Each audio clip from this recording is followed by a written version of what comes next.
Good morning class 9।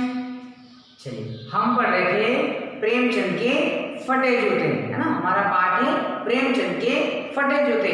हमने पहले वाले वीडियो में लेखक का परिचय पढ़ लिया है। अभी आज हम इस वीडियो में इस भाग 2 में हम पढ़ेंगे प्रेमचंद के फटे जूते कहानी या व्यंग्य लेखन। ठीक है, इस व्यंग्य को हम पढ़ेंगे। इसका व्यंग्य का है दूसरा भाग। चलिए पढ़ते हैं, शुरू करते हैं। किताब में पेज नंबर 61 पर प्रेमचंद का एक चित्र मेरे सामने है। प्रेमचंद का एक चित्र मेरे सामने है। पत्नी के साथ फोटो खिंचा रहे हैं। सिर पर किसी मोटे कपड़े की टोपी, कुर्ता, धोती पहने हैं। कनपटी चिपकी है, गालों की हड्डियां उभर आई है, पर घनी मूंछ चेहरे को भरा बतलाती है ना।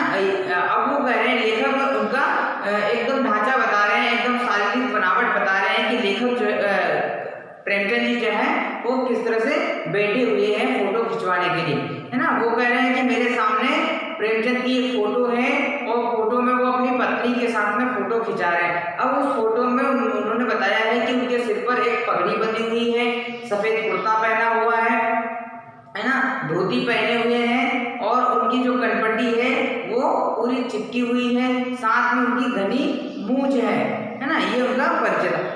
अब आगे पढ़ते हैं कि पाँव में कैनवास के जूते हैं जिसके बंद बेतरतीब बंधे हैं। अब वो कह रहे हैं कि उनके पाँव में उन्होंने जूते पहन रखे हैं, वो है कैनवास के जूते, कपड़े वाले हैं, है ना। लेकिन उन जूतों के बंद जो है वो बेतरतीब है, उनकी जो लेस है वो व्यवस्थित बंधी हुई नहीं है, एकदम फैली हुई है ना।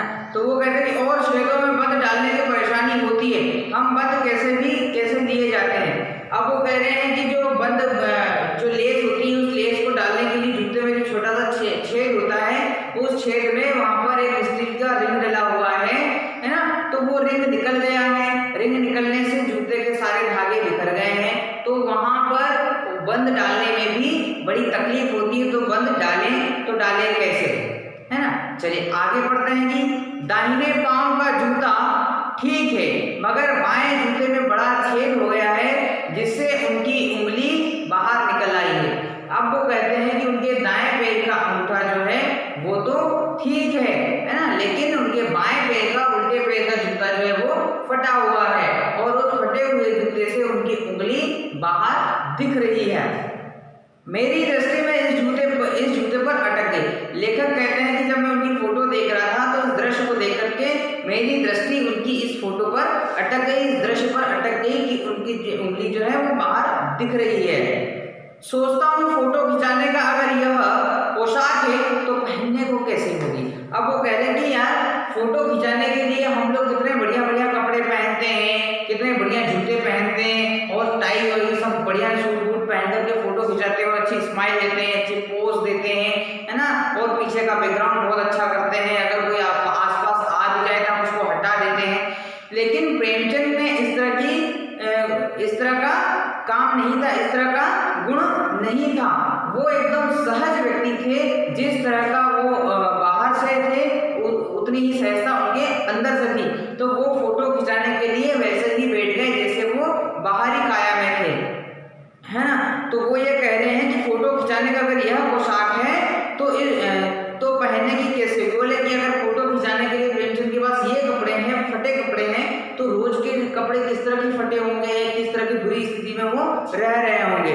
चलिए, नहीं, इस आदमी का अलग अलग पोशाकें नहीं होंगी, इसमें पोशाकें बदलने का गुण नहीं है, यह जैसा है वैसा ही फोटो में दिखता है। अब लेखक कह रहे हैं कि यार इस आदमी में कपड़े बदलने का गुण नहीं है, ये बार बार कपड़े नहीं बदल सकता। ये जो व्यक्ति है वो वैसा ही है जैसा वो हर रोज दिखता है, जैसा वो अंदर से दिखता है। कई बार ऐसा होता है कि हम लोग दिन में 4 बार ड्रेस पहन लेते हैं, है ना। यदि शादी में जा रहे हैं, शादी में जाएंगे तो बारात में जाते समय दूसरी ड्रेस पहनेंगे, बारात में नाचते समय दूसरी ड्रेस पहनेंगे, है ना। बारात में लगन और फेरे के लिए दूसरी ड्रेस पहनते हैं, फिर बारात वापस आ रही तो उसके लिए हम अलग ड्रेस पहनते हैं। तो कितने सारे हम आडंबर करते हैं, एक ही बार में अलग अलग ड्रेस पहनते हैं। लेकिन प्रेमचंद में इस तरह का गुण नहीं था। वो कहीं कार्यक्रम में जाते थे तो वो वैसे ही सादगी से जाते थे जैसे वो रोज की सादगी में है। चलिए आगे बढ़ते हैं। मैं चेहरे की तरफ देखता हूँ, क्या तुम्हें मालूम है मेरे साहित्यिक पुरखे, तुम्हारा जूता फटा है ना। अब लेखक कह रहे हैं कि मैं तुम्हारे चेहरे की तरफ देखता हूँ, तुम्हारी तस्वीर की तरफ देखता हूँ, तो मुझे ये कहना पड़ता है कि क्या तुम्हें मालूम है मेरे साहित्यिक पुरखे, वो प्रेमचंद को कह रहे हैं, है ना। साहित्यिक पुरखा इसलिए कहा है क्योंकि पुरखे का मतलब होता है कि हमारे दादा परदादा और हमारी अगली पीढ़ियां, वो होती पुरखे। तो साहित्य का पुरखा मतलब वो साहित्य के बहुत ही जाने माने और मजे हुए व्यक्ति हैं, साहित्य में उनका बहुत बड़ा नाम है, इसलिए उन्हें साहित्य का पुरखा भी कहा है लेखक ने। उन्होंने कहा है कि क्या तुम्हें मालूम है मेरे साहित्य के पुरखे, तुम्हारा जूता फटा हुआ है। प्रेमचंद, तुम्हारा जूता फटा हुआ है और तुम फटे जूते पर फोटो खिंचा रहे हो। आगे बढ़ते हैं। जरा लज्जा, संकोच या झेप नहीं है क्या? तुम इतना भी नहीं जानते कि धोती को थोड़ा नीचे कर लेने से जूता ढक सकता है।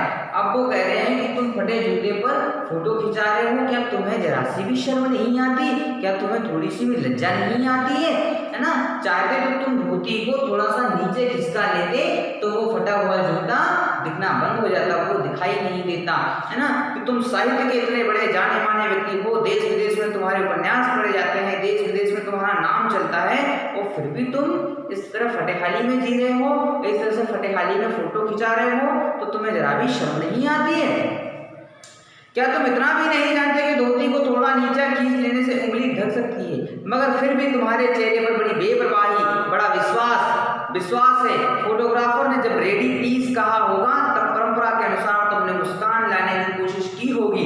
दर्द के गहरे कुएं के तल में कहीं पड़ी मुस्कान को धीरे धीरे खींचकर ऊपर निकाल रहे होंगे कि बीच में कहीं क्लिक करके फोटोग्राफर ने थैंक यू कह दिया होगा। विचित्र है।